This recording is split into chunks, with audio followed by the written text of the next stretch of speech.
Hey there, this is Andy Grider. I am the host and producer of Unique This Week. It's a production of Uniqueness is Power, and what we do is try our hardest to bring you guests that are doing something either very unique and standing out in a crowded marketplace, or something that's completely brand new. And in this case, we've got somebody that's in a rapidly filling up space, but they're doing things so well and so much better than everything else out there, plus with some really cool twists that you'll hear about today, that they are actually revolutionizing sales in CRM and all sorts of other pieces to the puzzle when you're having these Zoom meetings like this.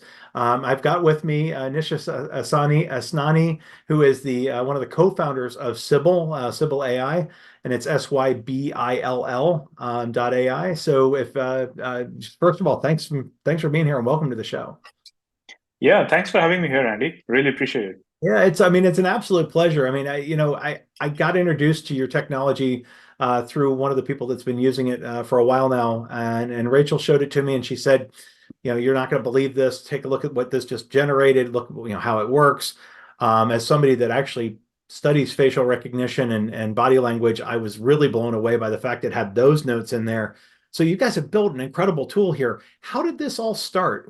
I mean, you're one of the co-founders. You've been around since the beginning. So how did it start? Where did you guys jump in? Yeah, of course. It's a really fascinating story now that I look back upon it like a few years time. So essentially, like before Sybil started, like I was doing my graduate school at Stanford. I was an AI researcher there, and I was working in one of the premier machine learning labs at the time. And this is before the era of generative AI. So like I was working on detecting tuberculosis from HIV infected patients. This was in Professor Andrew Ng's lab, and that got published as a paper. I worked on a couple of other research projects as well. At the same time, I was also working on a startup. That startup didn't work out, but what I realized from that experience was that I actually liked being in the startup world much more than I like research. And that's when I met Gorish, who is my co-founder and CEO of Sybil, and he was also working on something else. And so we kind of joined hands together. We did a couple of courses together where we tried starting a company, and then around that time, I met Shmarko, who is my third co-founder. He was basically he came to the Bay Area after completing his graduate studies from UC San Diego, and that's kind of like when we met. And then eventually Mehak joined us as our fourth co-founder as well. And we started in 2020. Um, Essentially as housemates, roommates, as well as co-founders, and like a typical, I guess, Silicon Valley story in a Palo Alto home. We were like, we literally started around there, and then That was yeah. an So we've been interesting, interesting time to be stuck together in a house, though, because it was COVID, right? exactly, Right. exactly, and that's kind of like how the genesis of the idea actually came about. So essentially, because of COVID, everyone was taking video calls, and a consequence of that was that Gorish was teaching a course at Stanford in the summer of 2020, and that course was on Zoom. It was not in person. And for the first time while teaching a course on Zoom, after just two classes, Gorish just came to my room, and he was like, "Dude, it's so hard to figure out whether I'm doing a good job or not. Because on the Zoom call, I'm focused on the content. I'm not focused on looking at students' faces, even though their faces tell the entire story. When we are in an in-person setting, as humans, we are attuned to look at other people's faces and figure out how they're thinking. On Zoom, it's impossible. And that's kind of how we got started. What if we could analyze people's video to figure out from their nonverbal and facial cues what's going on? Are they engaged or not? Are they excited or not? Are they skeptical? Are they hesitant? What's going on here? And then as we talked to more and more people across industries, we figured that salespeople really liked the idea and wanted to get a taste of it as soon as possible. Now, what ended up happening eventually was that we built out the system to detect nonverbal reactions in sales calls and to tie them to some sort of outcomes from the conversations. But we were doing it as a bunch of engineers and researchers would do, which is like we had basically visuals and data analysis after every call. And practically no sales rep has the time to really go through it and to figure out what needs to be done next. We spend the next 2 years talking to like over 500 sales reps, understanding their workflow, empathizing with them, and figuring out what we needed to do next. And turns out what we needed to do was to give them very clear, concise bullet points on, hey, this person was excited when this happened, and this person did not like when you say this, and so on and so on. And that's kind of when we reached to the point that, okay, we need to have a summary of the conversation and not just a data visualization. And that's kind of how we entered call summarization, which eventually kind of happened at the right time. Yeah. Right. Well, I mean, what I was impressed with, not only, I mean, the transcription is just incredible. It's so accurate. The synopsis sounds like it's written by a human. The pointers of they like this, they didn't like that, based on facial recognition, based on body language, based on cues like that, also above and beyond. But one of the other things that blew me away is the fact that you guys are able to export out these notes into specific columns within a CRM. So this isn't just notes that's available to that salesperson. This is now notes that's available to the sales team lead, to the VP of sales, whoever else it is that wants to go in and see how did that meeting go, which again, I mean, you can ask somebody for a summary, but you don't always get the full story because, like you mentioned earlier with your partner who was saying, I can't concentrate on my presentation and on the reaction of the other people. Yeah. Very hard to do, if it's possible at all. So talk a little bit about what led you guys to moving in that direction where you started incorporating it. Obviously, if you're working with salespeople, it's good to be able to incorporate with CRMs, but talk a little bit about what that piece of this puzzle looks like too, if you could, if you don't mind. Absolutely. So a little bit of context. So when we were working on call summarization, and we came up with like our first version of it. We figured out how to detect intent from calls, how to detect like what's going to happen next, and things like that. But even then, the call summaries were good in terms of capturing the key intent of participants, but they were not super coherent. So when in December of 2022, when ChatGPT launched, we were quickest to adopt it into our workflow, quickest to adopt like a large language model into our summarization workflow. And we launched call summaries, which we called magic summaries, by the end of December 2022. So within like 15 days of launching of Wow. ChatGPT. And that really made a dent in the lives of our customers. For the first time, we were able to see that the summaries were so good that many of the sales reps in our customer organizations would basically delegate the entire task of taking notes to the AI, and they stopped taking notes on calls, which meant that they could focus a lot more on the participants on the call. And that's when we realized the power of being able to take accurate notes. It's not just that it does some of the boring work that a sales rep has to do. It also frees up their mental space to focus on their customers and take more conversations, and also gives them much more time back in the day.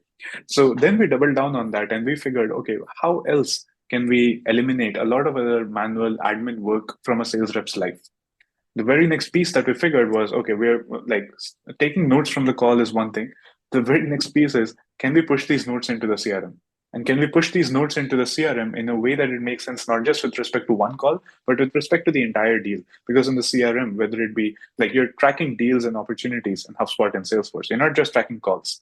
And so that's when we started to take an initiative and summarize not just a call, but the entire deal. So today, what Sybil can do is take the entire set of calls. Let's say you're doing a deal with Apple.com and you have 15 calls with them, 50 email exchanges. Sybil can take all of that data, figure out the key attributes of the deal based on that data, and then fill that into custom columns within your Salesforce or HubSpot CRM system for the Apple.com deal.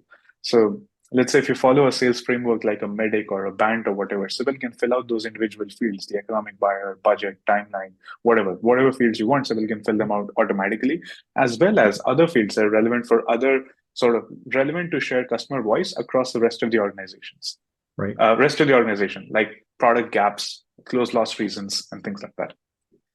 Very fascinating. And realistically, I mean, if it ended there, it would be a great story. But then there's also like the summary email, which I got, sorry, after meetings with both Rachel and then with Ben, both. I mean, and both of them sounded like they were written by those two people, more or less. I mean, I might have been able to pick up a little AI-esque piece in one of them, but that was only because I knew I was looking for it too. So talk a little bit about how you guys got to the summary email, because that's, I mean, again, I've seen a lot of synopsis tools. I've seen a lot of other things that do some of this, but they don't get close. So how did you guys manage to bridge that gap and take the next step there? Yeah, I think something that we realized pretty quickly was like Okay, if we want to eliminate an entire workflow from a sales rep's life, what does that even look like? Okay, taking notes is a big workflow, but then what next? Why is a salesperson taking notes? They're taking notes for a few different reasons. Firstly, they want to be able to tell their manager how the call went and how the deal is going, which is why we push it into the CRM. Secondly, they also want to be able to follow up with the prospect, which is why we start to look down into that hole of, okay, can we create follow-up emails based on what we understand from the call and from the deal so far? And that's how we came to the summary email part that you were talking about. So today what Sybil does is for every call, Sybil writes a custom follow-up email that you as a sales rep can send to the prospect after the call. And this follow-up email, like we try to optimize it as much as possible so that it's close to what you as a human would have wanted to write. So the follow-up emails are very contextual. So as an example, a follow-up email after a discovery call will be very different from a follow-up email after a negotiation call, as an example. Or if as a sales rep, you don't just take sales calls, you also take internal meetings. You also take, let's say, sometimes hiring calls or investor calls. These calls are also Sybil generates custom follow-up emails for each of these calls that are suited to the content of the call itself and the format of the call itself. These are not like you're taking templates and plugging them in different places. What that ends up doing is it saves you a lot of time in writing a follow-up. Instead of taking 20 minutes to write a follow-up, you're now taking 2 minutes to just edit something that's already been written for you. And then secondly, and most importantly, this means that you follow up much quicker because now it's a 2-minute task. So most sales reps now using Sybil follow up on the same day or even within the same hour as soon as the meeting ends, rather than waiting 24 hours until they can carve out a half an hour slot in their day to write and send that follow-up email. Oh, come And on. that had That never happens to anybody. Now, you never have to wait 24 hours. I mean, my goodness, I've got introductions sitting waiting that are weeks old at this point, just because, as you just mentioned, it's finding that time to carve out to go do them.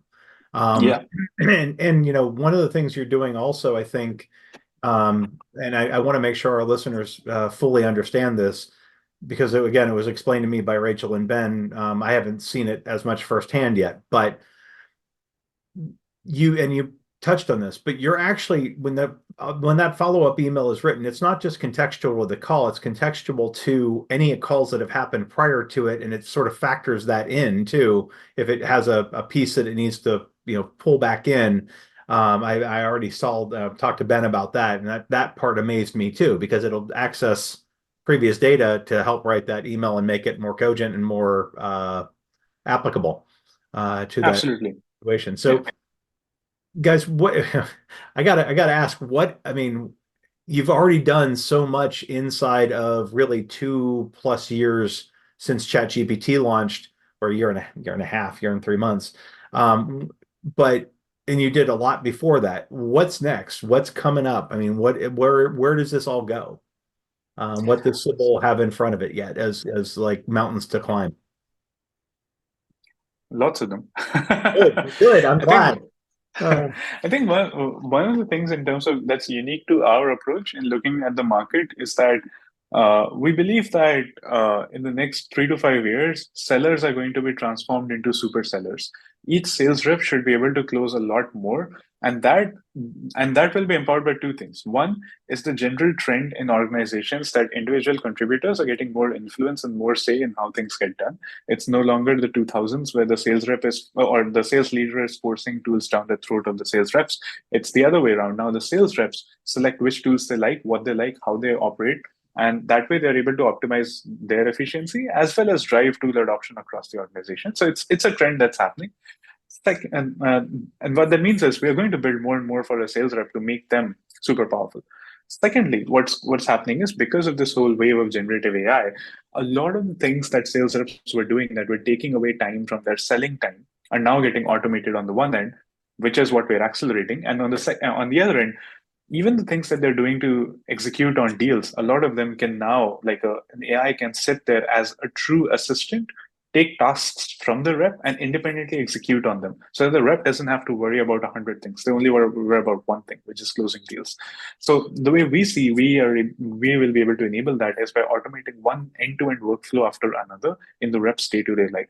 We started out with taking notes, writing follow-ups, and updating the CRM.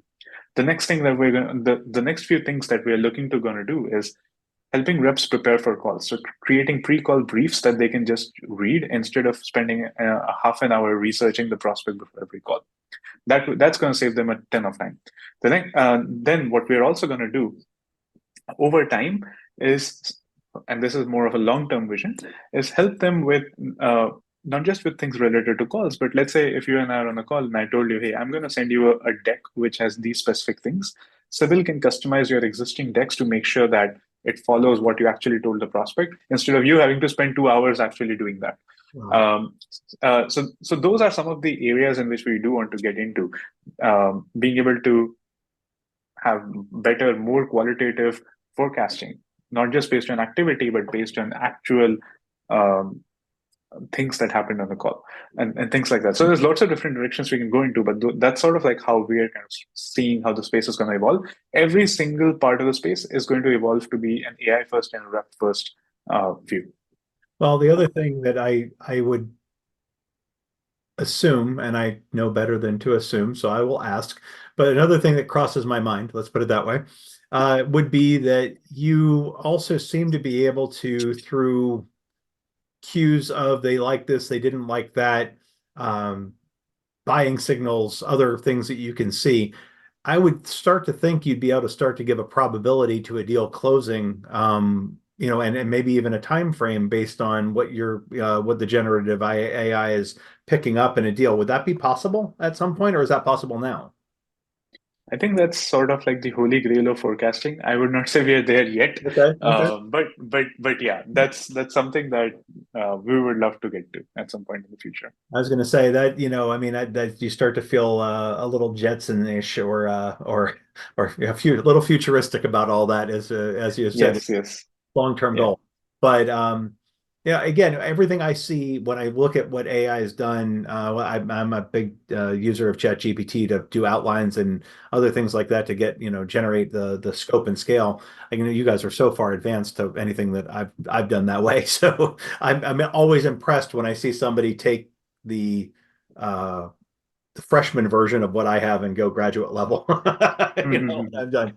Yeah. But the next question would be if somebody wants to find out more about how this all works. They want to do a demo. They want to get a seat license. I know there's a lot of there's three or four different plans. I know you guys have a lot of flexibility also in talking with Ben about how that can work. But what does somebody need to do to find out more about Sybil or to contact you guys? Yeah, absolutely. So we are pretty transparent and everything's on our website. So I would recommend the first thing would be to go check out our website, learn more about what we do, and if it's relevant to you, you can obviously find me on LinkedIn. I'm there as my first name, last name, Nishit Asnani. You can also find me on email. I'm my first name Nishit at Sybill.ai. And you can also book a time from the website itself if you want to learn more. We are product first, so you can self-serve as well. Let's say you want to try out the product, take it for a few of your calls and see what kind of output you get. You can do that. We have a free trial on the website. It's a 14-day free trial. You can just go on the website, sign up for a trial, connect your Google or Outlook account, and you're all set. Sybil will start joining your calls. You'll start getting call summaries. You can set up and start getting your sort of CRM updates as well. So yeah, those are the two pathways. Either you can reach out to us or you can start a trial yourself, and happy to chat more with folks who are interested. Phenomenal. So is there anything else you want to leave our listeners with? Anything you've learned along the way here in building out a startup? I know you said you like the startup a lot more than you like research. As you earlier, and I don't blame you. I like to know a lot of things, but I don't like to do the research to do it. So what would you say? What advice might you give a startup owner? What might you give somebody that is trying to move forward in AI right now? Is there anything you I can think help people with there? Yeah, of course. I think this is in some sense, a a golden time to be doing a startup because you can achieve so much more in so few resources simply because of how the AI world is evolving. Like starting a startup and getting to initial traction was getting cheaper and cheaper over time because of the internet, and now suddenly it's gone off a cliff because of AI and automations that you can do. And there's a lot of roles you can do without when you start up now just because you can be way more effective using AI tools. And this is a short window. I don't think it's going to last forever because after a point of time, obviously, everyone will start doing that, and so so sort of the competitive advantage you have today will not be there. Let's say a few years down the line. But I think that's a great time to start off, and I think you learn a lot just by doing. I didn't know a thing about acquiring customers before starting Sybil. Now I talk to customers every single day. So yeah, I was going to that's say that's the that's case. a monstrous learning curve.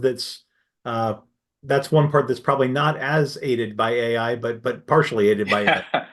yeah, yeah. Of So course. the last thing I'll say before we close out is one of the other things that really impressed me is again you've managed to humanize AI, which I think is something that most people only wish would happen, and you guys have kind Mhm. of made it happen. Was that an actual intended piece for you as far as how you set this up? Is that where you want to go with this? Is to make AI more human? Um, it's always a piece. Like I think we when we started off, we did not start off that way. As I said, like initially, our insights were like charts and graphs and so on. But then I think over time we learned it by talking to customers, by looking at product data, by understanding like empathizing with them a lot more, and so it's naturally evolved out of that sort of a conundrum. Like we if we were building a tool again for let's say an admin or like a manager and not necessarily the end user, then a lot of the times having dashboard like interfaces makes sense. We've prioritized like being able to support every single user who uses Sybil in the best possible way, and the best way to do that is to make it much more human, make it something that a human likes to interact with and likes to think of as their true assistant or co-pilot in their day-to-day life. So after a point, it has been intentional. Phenomenal. Yeah, that's what I thought you were going to answer, but I thought I would ask to be sure. So awesome. Thank you again very much. I really appreciate you being here. It's been a pleasure to have you as a guest, and we'll be getting this out. So, again, one more amazing episode with an incredible guest. They're only amazing episodes because of the incredible guests. I get to sit here and ask a few questions and learn a lot. Nishi, so thank you so very much for taking the time. We very excited about Sybil AI and where this is headed, what it can do. If you know somebody in sales, if you know somebody who's a sales manager, who is VP of sales, who is a salesperson by trade and by craft, please make sure that you take the time to introduce them to this episode. Send this along, share it with folks that you know, because this is something that is universally helpful at just about any sales level. You could have a small sales team, you could have a huge sales team. This is going to help the flow, this is going to help the process, this is going to help them be better, as Nishit said earlier, at closing deals, being able to focus on closing the deal, not having to do all the extraneous work because that's being done for them. So again, my name's Andy Grider, host and producer here of Unique This Week. It's a pleasure to have you guys along for the ride. Check out the channel at uniquenessispower.com. It's a YouTube channel, a lot of episodes there. And looking forward to hearing your feedback on this show. If you want introductions to either Ben or Nishit, happy to do that as well personally if you ask out. So thank you. Appreciate it, everybody.